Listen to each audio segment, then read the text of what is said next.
Hey guys, Athey with Unfit to Print here, and this is our weekly bonus episode for YouTube subscribers. And we're going to be talking about comedy and wokeness and a little update on all of your favorite comedians. So I want to start with Bill Maher, who I waffle on all the time. I know people are like, oh, he's anti-woke and he's pro-free speech, so he's on our side. I can assure you that Bill Maher is not on our side. He is still very much a liberal. He just happens to agree with us on some of the more important cultural issues. So I will 100% applaud him when he says things that I agree with. And then when he doesn't, I'll shame him just like I always do. Because why not? Like, if I agree with somebody, I'll cheer him on. If I don't agree with him, then, they get called out on social media, whatever. But Bill Maher is a liberal who happens to agree with us on a few very important things.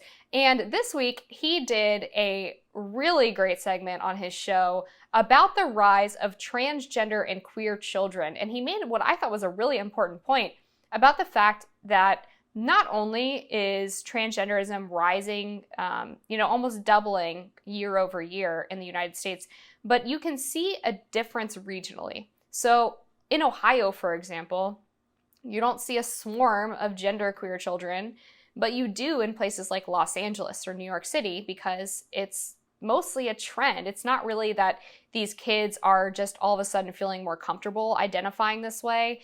There is something attractive to them about being unique and different and having this attention that they receive from identifying in a way that's out of the norm. And so the out of the norm is actually starting to become the norm. So Bill Maher spoke about this sort of phenomenon, and I just want to play you guys a quick little clip from this segment because I really think he nailed it. And that is very hard to know when something is real or just a phase. And I understand being trans is different, it's innate. But kids do also have phases. They're kids, it's all phases. The dinosaur phase, the Hello Kitty phase. One day they want to be an astronaut, the next day you can't get them to leave their room. Gender fluid, kids are fluid about everything. If kids knew what they wanted to be at age 8, the world would be filled with cowboys and princesses. So sure enough, the woke left was really unhappy about this because Bill Maher's supposed to be on our side. He's a liberal. And like I said, conservatives do this sometimes too, where they think that someone is on their side and they're really not. But I think we're a little bit more skeptical than the left. But the progressive left was like, Bill Maher, you're killing trans kids. How dare you? No, you're going to kill all the queer little kids. And Bill Maher has been pretty unapologetic about this issue from the get-go. And these people are just kind of screaming it into an empty void. It's the same thing they do with J.K. Rowling, for example, when they went after her for being a TERF because she said that women's spaces should remain women's spaces and shouldn't be invaded by biological men. They always have this meltdown, and I guess they were trying to cancel Bill Maher for this, but naturally it didn't work. And another comedian who had a great special come out this week is Ricky Gervais. And you guys might remember he had that epic monologue, I believe it was at the Oscars a couple of years ago, where he just roasted all of Hollywood for being friends with Jeffrey Epstein and Harvey Weinstein and Roman Polanski and all being obsessed with themselves. And it was just a beautiful, beautiful takedown. Naturally, he wasn't invited back after that year. There was a lot of uncomfortable laughter in the audience, but he's just released a new special on Netflix, and he also gets into the transgender issue. And this is sort of like a ripe ground for comedians right now because it's so obviously ridiculous that it's really easy to make fun of. And it also kind of boosts your cred a little bit, I guess, as a comedian because you know that you're going to get this backlash. And it's almost countercultural now to be against the idea of transgenderism for children, which is a really sad thing.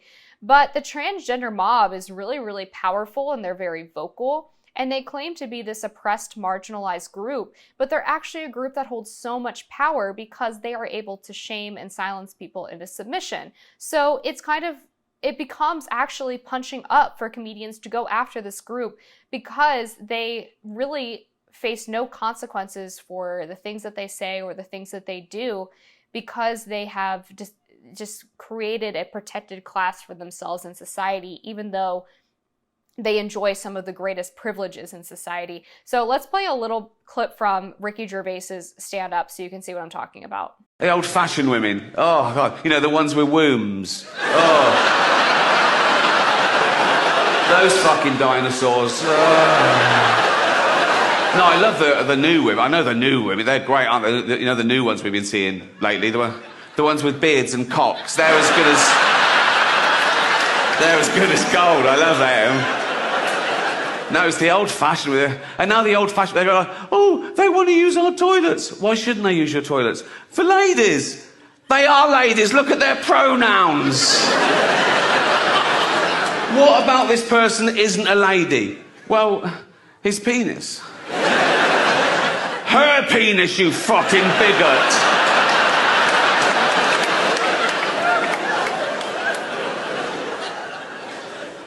What if he rapes me? What if she rapes you?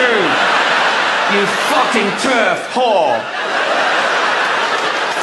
So again, this is really just common sense, but it ends up being really funny because you have someone who is willing to talk about it in a really stark way that doesn't mince words and doesn't try to use the language of the left or of the woke mob, and is just really honest about what is happening. And that is so refreshing for celebrities, for people who have this big of a platform. And of course, Ricky Gervais is funny as hell anyway, so he's able to really inject some humor into this whole debate. Now, a lot of it isn't funny because it's really scary what they're trying to do to kids especially, but it is good to be able to laugh about these kind of things when they happen in society.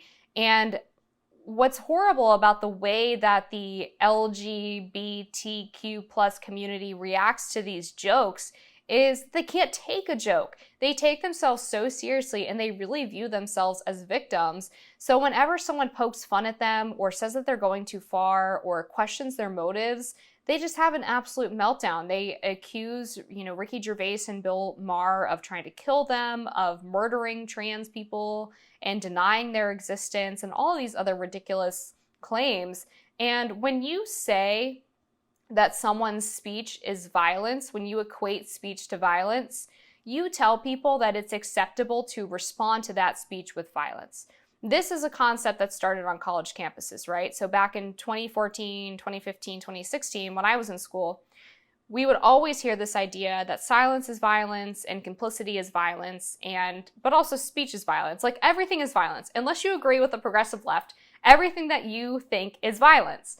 And again, if I'm saying something and whatever I'm saying, you consider an incitement to violence. Like if I say, I don't think children should get gender transitions, and the left says, well, you could cause transgender children to be beaten to death by their bigoted parents or thrown out of the house and end up homeless, so therefore what you're saying is violent. The only natural conclusion to that is that the left gets to defend themselves from my speech with more violence. And that's why you saw on college campuses these nutty transgender mobs chasing people out of classrooms, shutting down speakers, threatening violence, and basically doing anything possible to make sure that any objections to their ideology were not heard. This presented itself a couple of weeks ago when Dave Chappelle, who has also made jokes about the transgender community, was attacked on a stage at the Hollywood Bowl. Dave Chappelle was doing a stand-up skit, and a 23-year-old ran on stage with a knife and tackled Dave Chappelle before he was captured by Dave Chappelle's security team and taken to the hospital because they beat the hell out of him. This guy initially, we thought, this is according to Dave Chappelle, by the way. He said he spoke to the guy after the show or while his security was beating him up, whatever, and said that the guy told him that he was trying to draw attention to gentrification and the homelessness crisis. But now we know, according to an interview that Isaiah Lee did with the New York Post, that he did in fact attack Dave Chappelle because of his jokes about transgender people. Quote, I identify as bisexual, and I wanted him to know what he said was triggering. I wanted him to know that next time he should consider first running his material by people it could affect. First of all, any comedian worth his salt would never run his community by an activist group he's trying to make fun of. That is not how this works. You do not get veto power over jokes, right?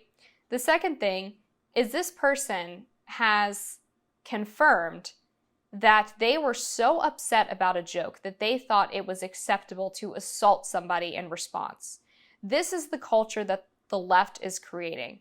Again, they are creating a culture where they can deem any speech to be violent, regardless of whether or not it's an actual threat, and they are therefore justified by responding violently to your speech to shut you up. That is a very dangerous environment, a particularly dangerous environment for comedians who are in the business of causing offense. I mean, let's be honest, most of comedy is about causing offense because when you're offended and you're challenged, it makes you think. It makes you challenge your own perception of the world. It makes you challenge narratives. It challenges the elite. And ultimately, it helps us get to a more grounded state of being where we can understand ourselves, each other, and the world around us. Comedy really is that important. And I think it's a real shame that the left wants to shut down comedy, because comedy used to actually be a tool of the left. They used to use it to make fun of the old fuddy-duddy Republicans, but now they don't like that comedy has gone anti-woke. But shout out to Bill Maher, Ricky Gervais, and Dave Chappelle for continuing to stand strong in the face of the mob and just tell some funny-ass jokes. All right, that's it for today's content. Thank you guys for tuning in. Please subscribe, YouTube, Spotify, and Apple Podcasts, and we'll see you for the next show.